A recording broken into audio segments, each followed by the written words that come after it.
சென்னை அருகே ஒரு பழைய வீடு இருந்தது. அந்த வீடு பல ஆண்டுகளாக பூட்டியிருந்தது. யாரும் அங்கே போக மாட்டார்கள். காரணம், அங்கே இரவு நேரங்களில் கதவு தட்டும் சத்தம் கேட்கும். ஒரு நாள் அரவிந்த் என்ற இளைஞன் அந்த வீட்டை வாடகைக்கு எடுத்தான். இது எல்லாம் பொய் கதைகள்தான் என்று அவன் நம்பவில்லை.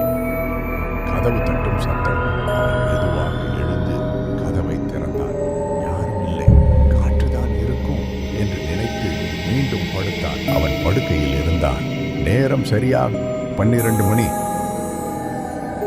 ஆனா இந்த முறை தரையில ஈரமான காலடிச்சோடு இருந்தது. வீட்டுக்குள்ள போகிற மாதிரி. அவன் பயந்தாலும் அதை பின்தொடர்ந்தான். அந்த சுவடு நேராக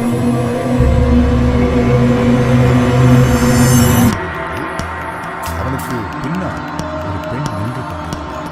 முகம் தெரியவில்லை. முடி முழுக்க முகத்தை மறைத்தது. அவன் திரும்பி பார்த்தான். யாரும் இல்லை. மீண்டும் கண்ணாடி பார்த்தான். அந்த பெண் இப்போது அவனுக்கு அருகில்.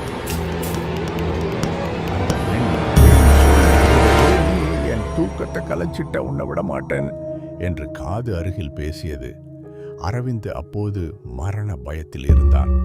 மற்றவர் சொன்னதை கேட்காமல் தனக்கு எல்லாம் தெரியும் என்ற கர்வத்தில் இருந்தான். இப்போ பெரிய சிக்கலில் மாட்டிக்கிட்டான்.